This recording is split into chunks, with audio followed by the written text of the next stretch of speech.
Good morning and hi, everyone. Welcome to today's training session, How to Finance Your Small Business. This presentation is part of our Small Business Master Series. Our Small Business Master Series is comprised of a series of presentations that are designed to help you master the complexity of small business ownership. Let me start by introducing myself. My name is Zell McGee, and I am an accredited small business consultant with America's SBDC at Texas Tech University here in Abilene. I am a graduate of Hardin-Simmons University with a bachelor's degree in behavioral science and a master's degree in management. I'm very excited that you have taken the time to join us here today. In this workshop, we'll discuss how to finance your small business and introduce you to some partner resources that can assist you in your efforts. So before we start, a couple of ground rules. Everybody, please ensure that you are muted at the start of the presentation so that we don't disturb other participants. Your cameras can be turned off or they can be turned on. It is your choice. Please use the chat button to ask questions during the presentation. There will be ample opportunity at the end of the presentation for me to answer them, and that's when I will do so. This presentation will take about an hour to complete. So hopefully the content will be about 45 minutes. I'll try not to go too fast. And then that'll leave us about 15 minutes to answer questions at the end.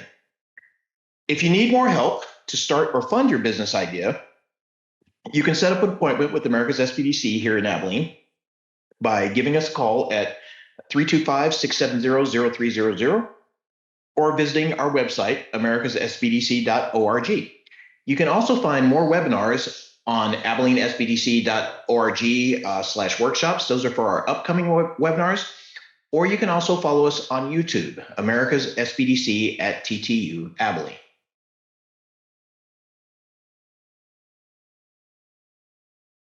America's SBDC at Texas Tech University Abilene was established in 1987. We work with 17 counties across the big country. We are comprised of a director, 2 full-time consultants, and a program coordinator who handles all of our day-to-day business.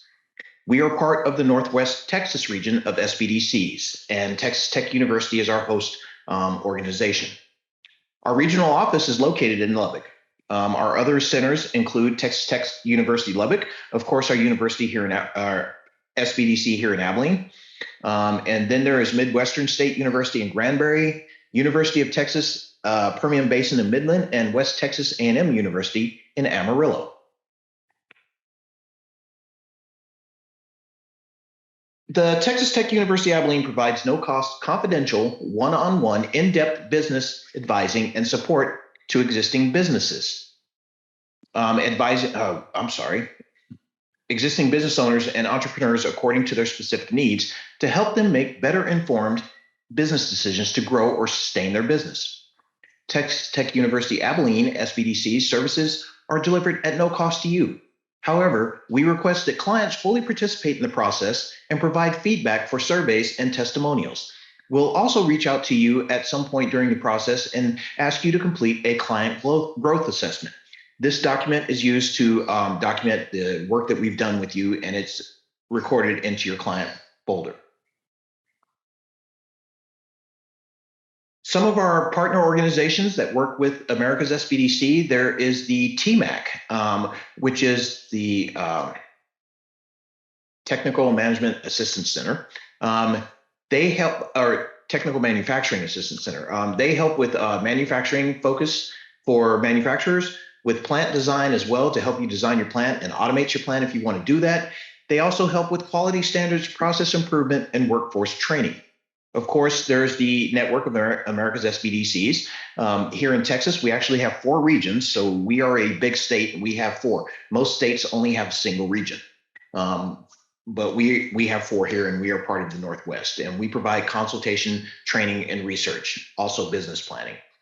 There is also the Procurement Technical Assistance Center, known as the PTAC, which has recently changed their name to the Apex Accelerator. They will help you with anything involving contracting, okay? Whether it be state, local, or federal.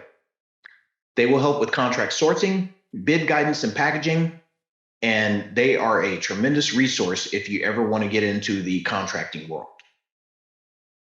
So our agenda for today is we're going to go over sources of capital, where your capital is going to come from, grants, the availability of them, SBA Guarantees and Loans.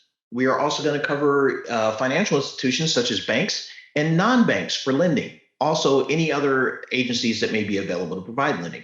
And then we'll look at some online options that are available to you as well. Finding capital is definitely more difficult in today's economic climate. You see listed on the screen several options you can consider when you are seeking financing for your business startup or expansion. Although these are not in any order of importance, each may or may not be a viable solution for you. As you can see, there are pros and cons to most of them, and rates fluctuate depending on the source of financing, depending which one you're going to use. There is a saying that holds very true. You can get money when you don't need it, and you can't get it when you do. That's why it's so important to plan out the financial needs of your business. Understand how much you need and how long it will take for your business to be able to stand on its own and supply the amount of cash you need to run it. Some of the sources of capital that you can look from, typically they will come from our personal funds, whether that be savings account or money we have set aside somewhere else that's not necessarily in a savings account. You can ask your relatives or friends to help you out. You can also seek out private investors or even venture capitalists. There is also the use of credit cards. I do not recommend that you use your credit cards to finance your business, but some people do. You are taking on a lot of risk if you use your credit cards. Additionally, some people will seek a second mortgage into their home to help finance their business. Again, this is something I do not recommend because it is a lot of risk involved, and you risk losing not only your business, but your home as well. There's also the ability to use retirement plans. This becomes very technical tax-wise, and this is something that you need to discuss with your CPA to fully understand. There's also the possibility of grants, but we can't rely on grants to be a funding source. They are simply something that we are going to seek to help fund the business. And then lastly, there's business loans, of course, through financial institutions or non-traditional lenders. So grants. Here's the truth about grants, okay? Recipients of grants are typically nonprofit organizations. There are many grants out there, but they are for industry-specific and R&D purposes. So if you're a manufacturer, there's a lot of grants available. If you're in the scientific world, there's a lot of grants available. Also, if you're providing some type of educational or outreach, there's the possibility of grants out there in the community. Now, grant sources are plentiful, but locating them can be difficult. All grants from the government go through USA grants.gov. So you can go out there and you can type in information. When you go there, you're going to see the website is pretty complex. But seeking out grants, when you look at for-profit businesses, when you narrow down to that, you will find that the grants slim down immensely. There are very few available for-profit. Typically, grants for for-profit businesses will come from outside organizations like Walmart, like Amazon, like the Bill and Melinda Gates Foundation. And they are very competitive, okay? Grants are highly competitive. You have to remember, if there is a grant out there and if it's a national grant, there could be millions of business owners that are applying for that grant as well as you. So grant writing is a very complex issue, and you want to make sure that you have somebody that can write really well. We do not provide grant writing here at the SBDC, but we can definitely help you find the resources that will help you do that. The SBDC and the SBA do not provide grants, okay? However, the state of Texas does, and the USDA does, but they are very restrictive on the types of grants that they offer and what they can be used for. Again, typically, these are not for-profit businesses. Local and partial grants may be available as well within your area. Typically, what we will see when it comes to grants is local economic development corporations will provide grants for-profit businesses, but those grants aren't necessarily to run the business. It's to help improve the real estate or leasehold improvements, the frontage of the building, things like that. They'll provide grants for that. There are some grants in some areas where they will provide you grants as well for employees.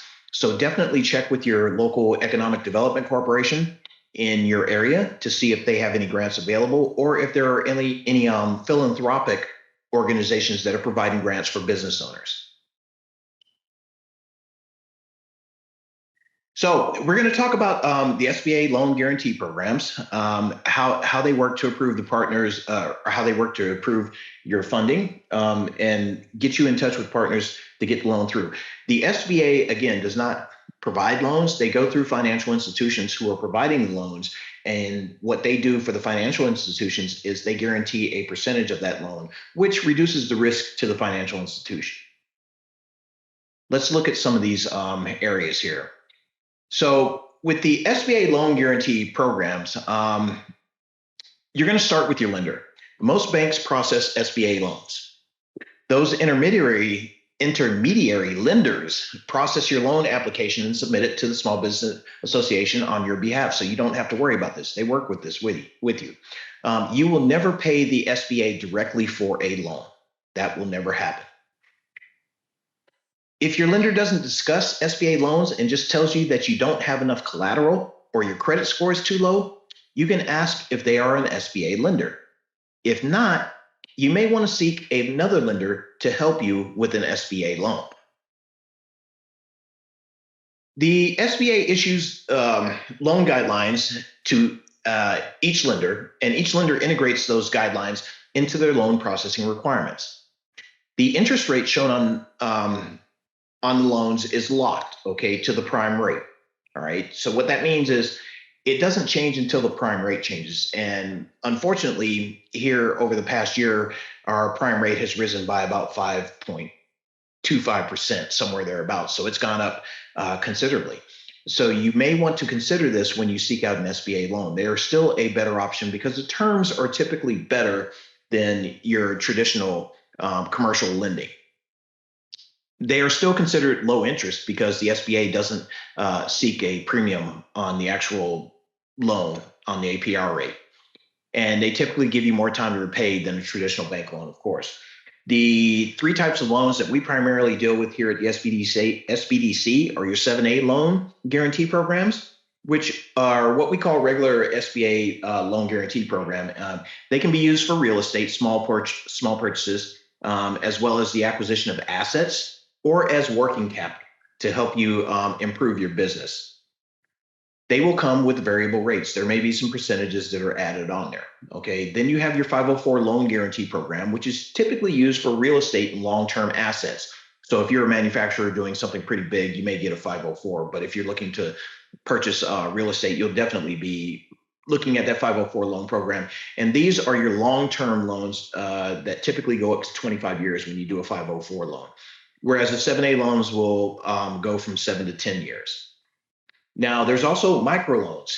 These are loans that are below $50,000 in value. Okay. Typically, these are obtained using lending partners, which are typically nonprofit organizations. They are not financial institutions. They typically have higher interest rates, but these organizations, they will help with the microloans for people that may have I don't want to say an issue, but people that don't have credit that will be satisfactory to help them obtain the funding that they're seeking.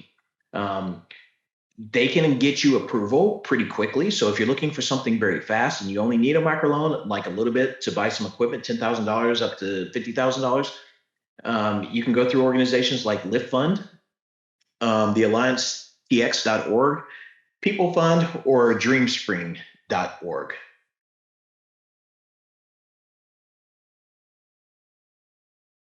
Now, the SBA loan program, again, it's going to start with your direct lender, okay? And that's we kind of talked about that previously. These are your intermediary lenders who process your loan application and submit it. The SBA is going to issue their loan guidelines again, and what happens is if there is a opportunity for the SBA to do direct loans, these will happen only during disaster time periods. And you saw this happen during the pandemic. Okay, we ran into an issue where the SBA came out directly. While it was a disaster, it did not come directly from the SBA. This came from a different pot of, well, it did come from the SBA. So the economic injury disaster loans the EIDL loans came from the SBA, and they were quite substantial in nature. And most of these will need to be paid back. The other SBA loans that were initially given, the grants went out to small businesses, and those did not need to be paid back. That is not the norm. Typically, they will need to be paid back because they are loans and not grants. But this past couple years was a bit different of a situation. So again, their direct loan programs will only go for disaster loans and also the EIDLs. And that's when funding comes directly from Congress to be given to assist in this nature. And they typically are small in nature. Now, other funding options, you have your traditional bank loans, which are where normal people go. You'll go to your financial institution and go and talk to a commercial lender and say, hey, I would like to obtain a business loan, and they'll work with you there. There is also credit union loans. Typically, most credit unions are not set up to support businesses. Credit unions were established to help people buy homes and to help farmers build their farming agriculture industry.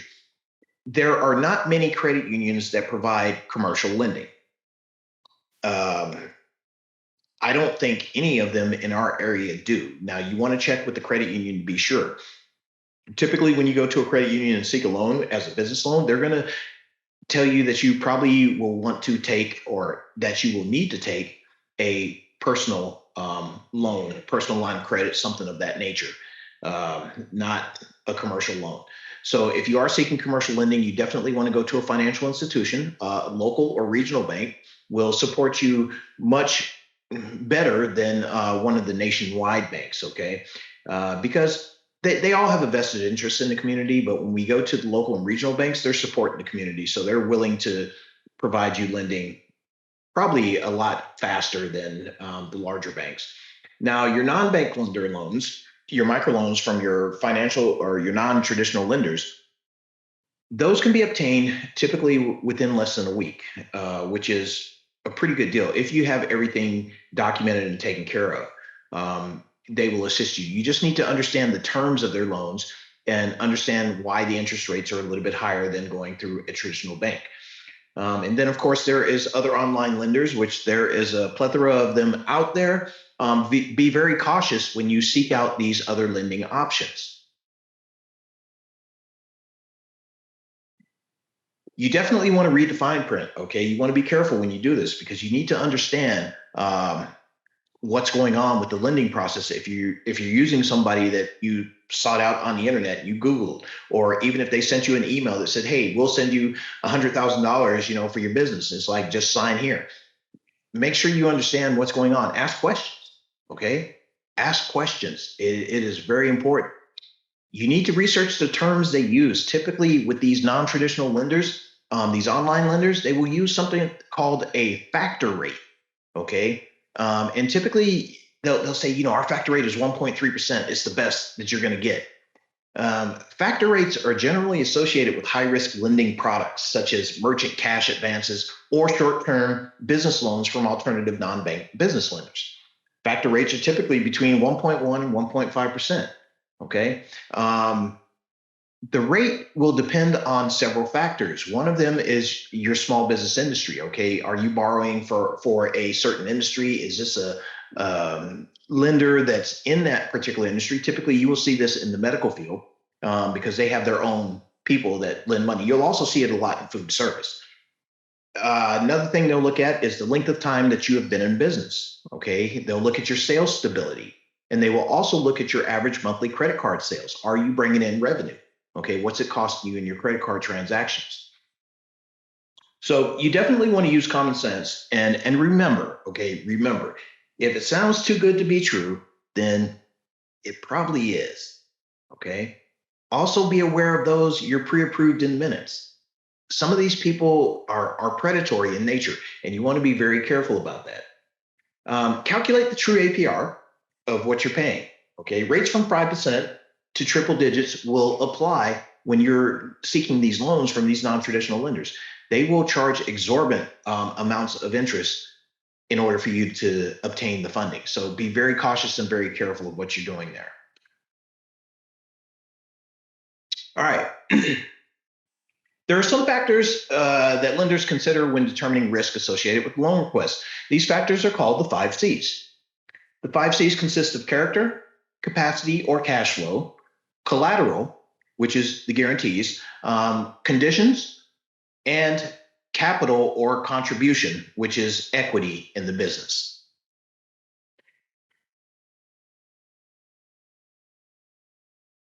When we talk about character, character is about your personal reputation, your integrity, also the integrity and the reputation of your business. Lenders consider credit history a critical piece of the C. Your willingness to repay debt in the past is assumed to be a good indicator of repayment in the future. Life happens. Sometimes, we go through divorce, medical problems, which medical is no longer considered in your credit report, but it's still a factor. Farming, economy, etc. So if you got behind on your bills, how do you correct it? What did you do? Did you work with your creditors or did you avoid them? They look at this, okay? Lenders want to see that you made efforts to repay your debt. Your credit history tells a story about you and your character, which is very important. Delinquencies, especially child support and federal loans like student loans, are hard to recover from and will most likely stop you from getting credit. The same is with the recent bankruptcy. But just because you file for bankruptcy doesn't mean you can't apply for a loan. The people you ask to vouch for your character, if a lender asks, should be those who can speak about your honesty and good business practices. Okay? Your experience in running a business is very important as well. The lender is investing in you as much as they are in your business. Make it clear that you know your stuff. Okay, if you tell them you're going to be building rocket ships, they want to see that you have some type of scientific or engineering background. They don't want to see that you've been kicking rocks down on the beach, surfing, trying to catch some redfish. They need to feel confident in your abilities and your willingness to repay the loan.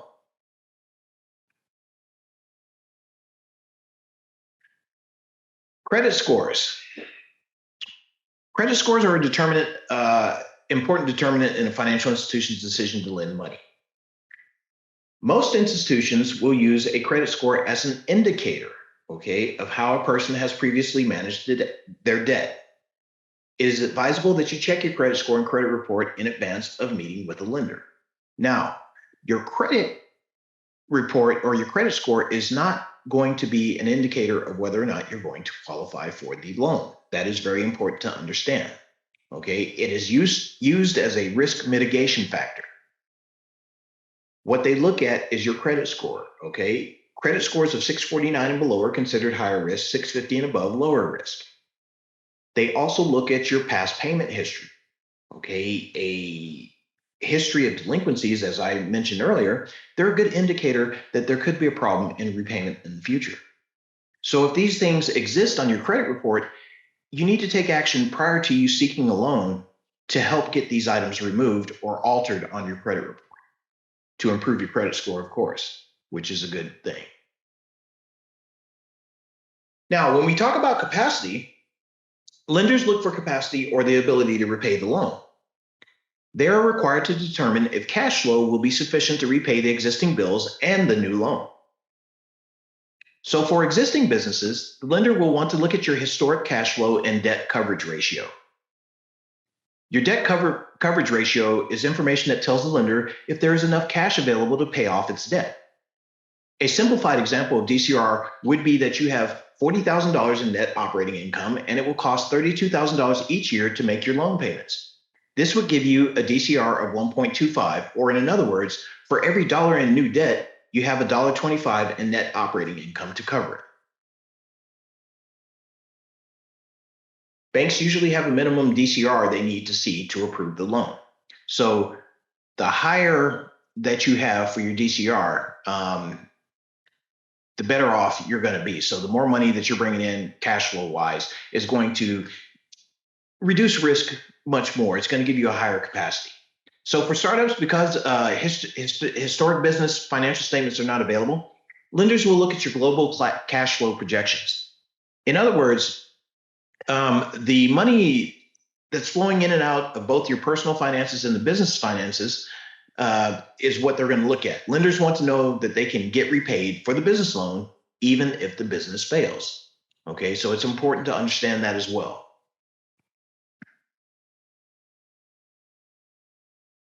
Collateral are those tangible assets that you own and pledge to secure the loan with.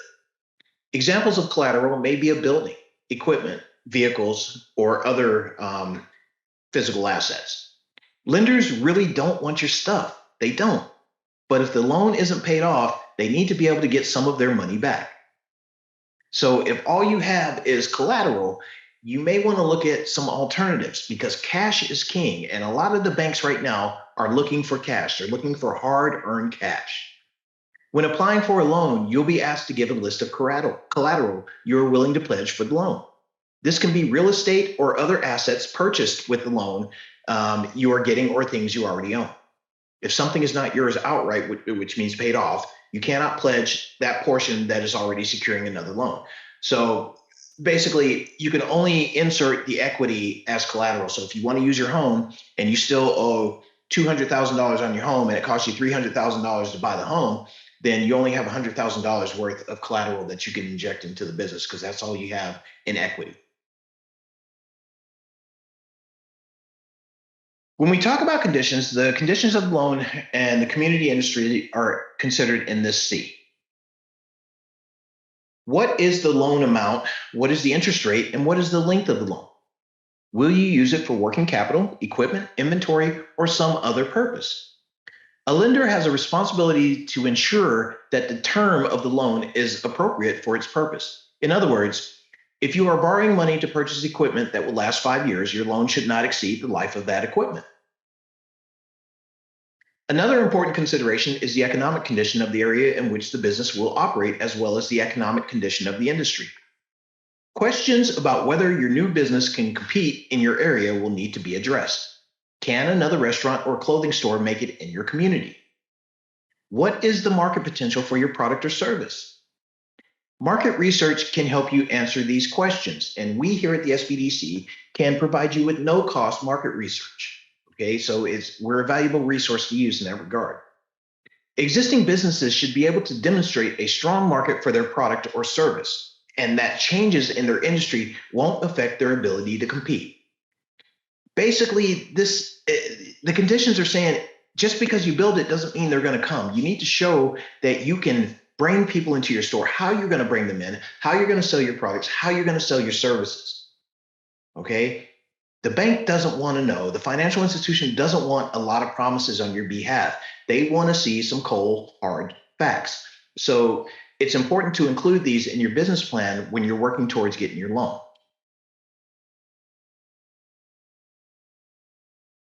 Now, when we talk about capital, your contribution or your equity that you're going to inject towards a loan, lenders are not able to give you 100% of the money you need. There is no lender in the world that is going to give you flat out 100% of a loan. It just won't happen because they want something back in return. They want to know that you have skin in the game. This is a requirement where most of the lenders are going to want you to inject your own money into the business. Typically with SBA loans, they will start at 10% and they will go up to a maximum of 20%. However, if you go outside of non-traditional lenders, they may want a larger injection into the business on your part. So, for example, if you need $10,000 for a project, you may be approved for up to $75,000 or $80,000 of that request, meaning you'll get 75 to 80% of the value on that loan, maybe even 90%. When we work with clients here at the SBDC, we always recommend that you plan on 20% because that way you will always have enough contribution capacity injected into the business to support your request. Again, one of the biggest things that we see is with clients, when they have cash, we will ask, how much cash do you have to put down as capital? They'll say, well, I have $50,000, but I don't want to put that entire amount down because, I only want to put down what the absolute bare minimum. While this is understandable. You are basically hurting your business and you're hurting your chances of yourself obtaining a loan because cash is king. The more cash you have, the longer your cash flow is going to be into your business and the slower your burn rate for your cash when you do that big upgrade is going to happen. So if things don't go well and you have that $50,000 in the bank as capital, you have more money to move around and take care of the issues if you have losses. So you need to consider that. Okay. Everything is going to support your business. So everything you're doing with your lending, you need to make sure that it's for the benefit of the business. It's important that you have benefit for yourself as well. But if your business isn't there and you're relying on your business to be your lifeblood, then what's going to happen when you close the doors? So take care of what you need to take care of. Your skin in the game gives assurance to the lender that you are willing to take risk along the side of them. So that's what they look at. They want to mitigate their risk. Now, COVID-19, it is still around. It's going to be here forever. Okay. COVID-19 changed the way that we conduct business in the world, not just here in Texas, not just in America, but all over the world. While there are currently no mandates in place, you need to be prepared to answer the questions of how you're going to provide your products and services to ensure no spread of contamination if the question is asked. Many consumers still have concerns about the spread of the virus. Many places you go are still having COVID-19 protocols in place. It still happens. You walk around, you see people wearing masks. Okay, you see people that have hand sanitizer that are wiping everything down. These are things that you're going to have to identify and say, am I applying this and using this in my business? So what does this mean to you as far as financing? You're here to learn about finance. Well, again, this is a cost that's associated with it. Okay. It is a cost of your financing. You may want to plan on getting some type of sterilizer in your business. Okay. So you have to consider that as well. Now, your business challenges for your companies today. Okay. How do you get the customer to the products or services that you offer? Are you going to have physical contact or non-physical contact? How do you deliver these things? You need to be able to answer these questions. Okay. You need to be able to plan financially for these things. On the other side of that coin, how do you get the product to the customer? Okay. When the customer buys something or they buy a service from you, how do you get it to them? What if the customer doesn't want to enter your store? What are you going to do? Okay. What if your customer asks you or your employees to wear a mask? Are you just going to flat out say no, or are you going to say yes? Because if you say no, you run the risk of losing customers. It may be one or two, but that one or two can lead to many when they start posting on social media about their experience. So these are all things that you need to consider, and you need to be able to answer and identify in your business plan so that when you go to a financial institution, they are going to have confidence that you are ready to take on any of these issues that may arise. All right. So, man, I went kind of fast today and I apologize. But if you are seeking a loan, okay, to best prepare for your appointment, there are some things you are going to need to do. First and foremost, you must have a business plan. No financial institution, no investor, no private equity investor is going to provide you with a loan. Nobody's going to give you a grant. Well, you may get a grant, but they're typically going to ask for a business plan because they want to know what you're going to do with their money. They want to know how much, what you're going to do with it. Do you have the ability to run the business you say you're going to run? Do you have the ability to pay them back? And how long is it going to take you to pay them back? That is what your business plan is going to provide to the person that you're seeking funding from. Additionally, they're going to want to see some other documentation inside of that business plan. They want to see a resume. Your resume is not a job application. It is simply a risk mitigation factor. Again, education, experience. This is where you say, I have the qualification to do what I'm going to do. I may not be a scientist, but I have worked in this field for 25 years. Okay. So, you have that experience there that you can apply towards it. And that's going to help mitigate risk. They're going to want to look at your credit report and your FICO scores. So stay on top of your credit and make sure that it is above 650. Take the time to get derogatory comments off your credit report. Call those businesses that have derogatory information and have them remove it. It's your right. You can have them remove it. Say, hey, take this off my credit report because it's no longer valid. Additionally, you're going to need to fill out a personal financial statement. Depending on what you're seeking, this form may be different. If you go for a traditional loan, the bank will have their own form that they want you to fill out. If you are going for an SBA loan, there is an SBA Form 413 personal financial statement that you will need to fill out. That is a very thorough document. If you go for a USDA loan, the USDA has their own program where they'll have you fill out a form that's much like the 413. Do not try and be untruthful on these documents because they will find out. And that will be a huge factor in you not receiving the funding that you're wanting to seek if you're not being truthful, because they will find out. So if you are already in business, there's also some additional documentation that you will need to take with you. You'll need to take your income and statement balance sheet at year end for at least the last 3 years. You need to show what you have been doing for 3 years. If you haven't been in business for 3 years, you need to take as many years as you have available. You need to show your interim income statement and balance sheet, meaning as of the last month, in date, if available. Okay, if not available, you need to show the most recent.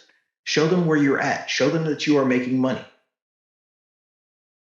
If you are a business that uses accounts receivable or accounts payable, you'll have to show your schedules, if any exist, okay? They'll have to have the same date as the balance sheet above, so you can't show your AR or your AP from 6 months ago and say, yeah, I'm current. You need to show them where you're at right now, because this is going to affect your cash flow, and you need to be able to prove that you have cash coming in or what's going to be going out. Also, this is one of the big indicators where a lot of business owners fall kind of to the side. Existing debt schedules. If you have any existing debt schedules, meaning if you have any existing loans, if you have any existing payments or delinquencies that you need to take care of, you need to show these. They're not going to disqualify you from getting a loan, but the bank wants to know what money you have coming in, what money you have going out, because that's going to affect your ability to repay. It is a risk mitigation factor. These also need to be the same date as your balance sheet above, okay? They can't be from 6 months ago. They need to be current. And then lastly, you need to have your last 3 years of tax returns, all right? If you are one of those business owners that always writes down your taxes to where you only earn, you're showing that you earn like $1,000 or $500 a year, it is going to affect your financial standing of your business, regardless of what your other documents say, because it's going to show overall that your business is not profitable. And this is a big downside for a lot of business owners where they run afoul with a few things, especially when they're trying to sell a business, okay, and somebody's trying to get a loan. Because what happens is financial institutions will look at the income statements and balance sheets. They'll say, well, there's a lot of money coming in, but you know what? When we look at the tax statements, there's a lot of write-offs. So what's going on here? You know, because the business is not making money. So where is this money going? And you need to understand this. So your tax reports, your tax records, you do not need to send in your personal tax records. All you're sending is your Schedule C. And that's the only thing that pertains to your business. I've heard many different things from many different business owners. It's like, I can't provide tax records because they have my personal data. It's mixed with this, it's mixed with that. You know, the bank's not going to want to hear this. They want to see the tax records for that business. So take that Schedule C and just provide it. That's the only thing that's on there. There's not going to be anything else on there that's going to give away any of your other personal information. So don't be afraid to provide that.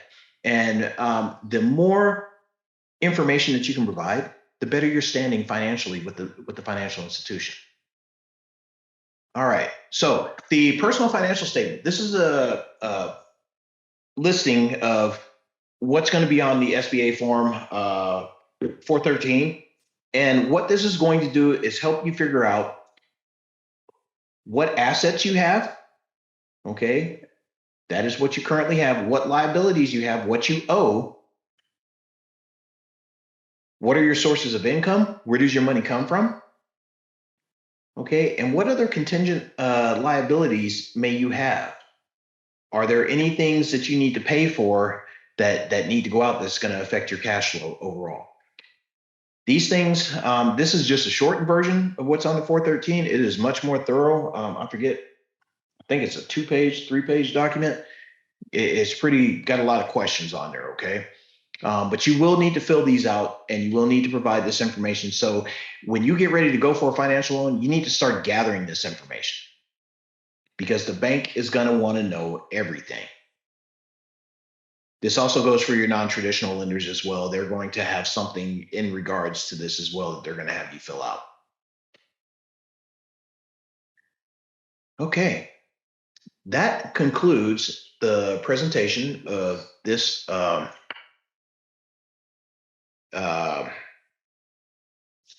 presentation of how to finance your small business. And at this time, if there are any questions, I will open the floor to questions. And I do have one currently.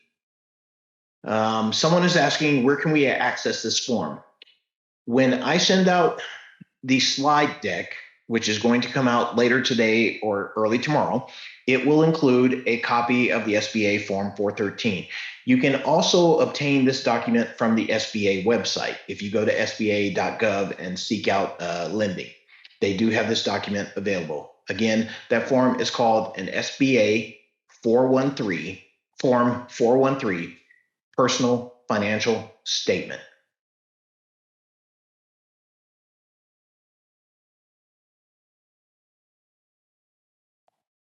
You're quite welcome. My pleasure. Are there any other questions at this time?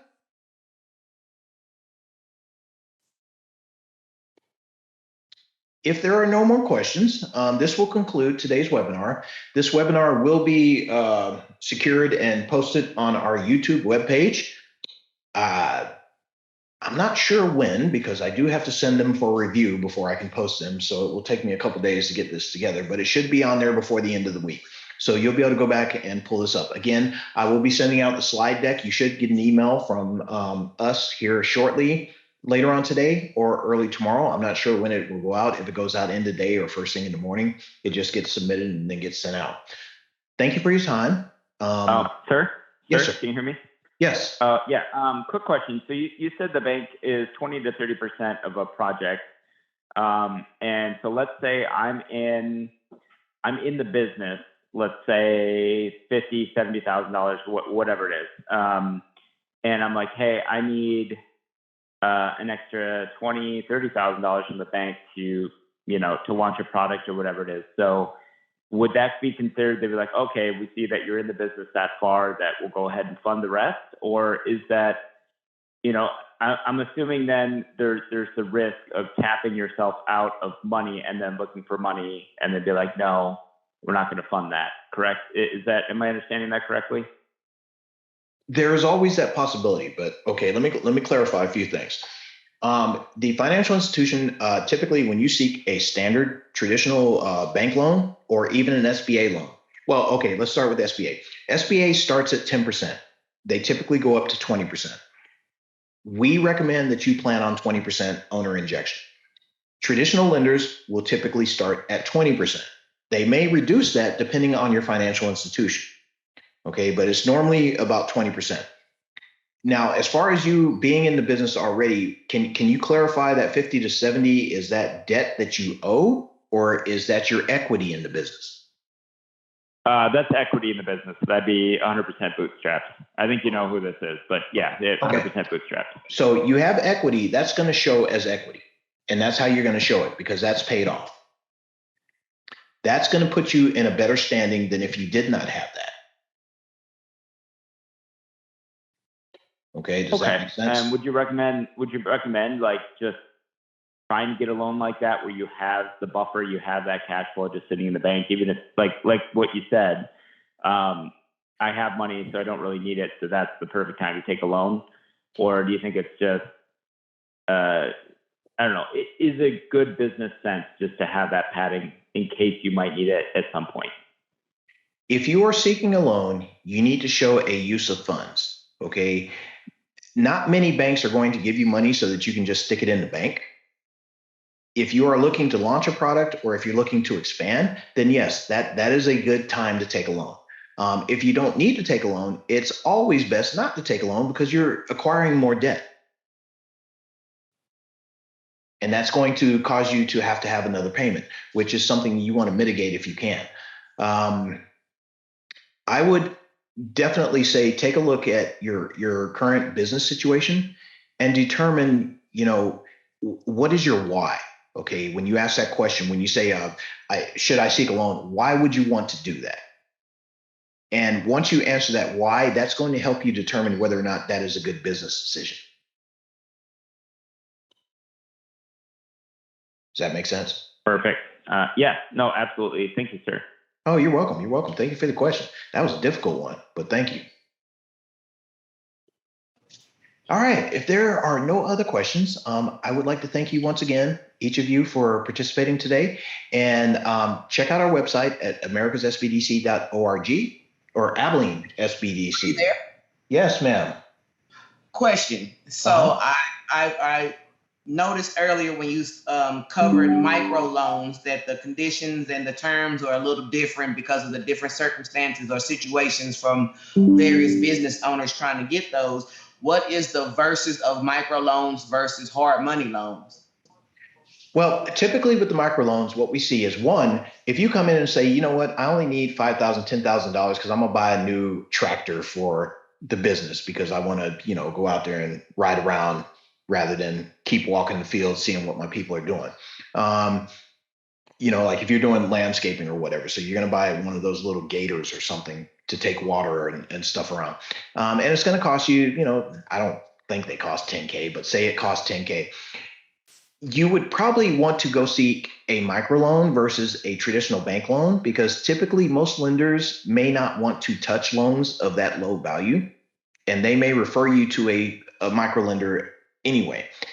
The reason why also the microlenders terms are a little bit higher is because they are not financial institutions. They are private organizations. And they are in the purpose to help small business owners find the funding they need. Typically, like with People Fund, which is an organization that is used a lot. They are based out of Texas. They work with business owners that may have difficulty obtaining loans, and they work as best they can to provide you with the lending that you're seeking. That being said, they have to cover their costs because they're getting the money from a financial institution. So the loan has to be paid back because you're not paying People Fund. I mean, you're basically paying the bank.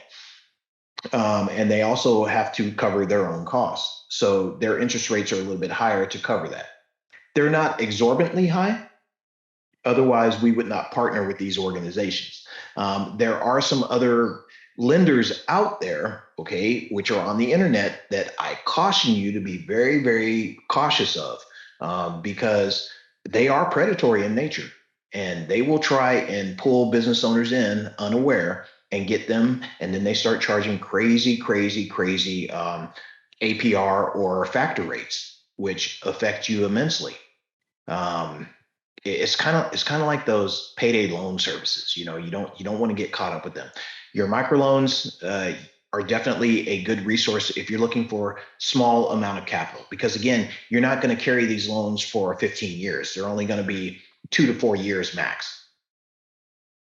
Did that answer your question? Yes, it did. Thank you so much. Oh, you're welcome. You're welcome. All right. Anybody else? Any more questions? Okay. Once again, thank you for attending. I will send the YouTube link to the person that asked that. That will go out as well. So you will have that. I'll make sure that's included. And I thank you all once again. And I wish you all have a very wonderful day.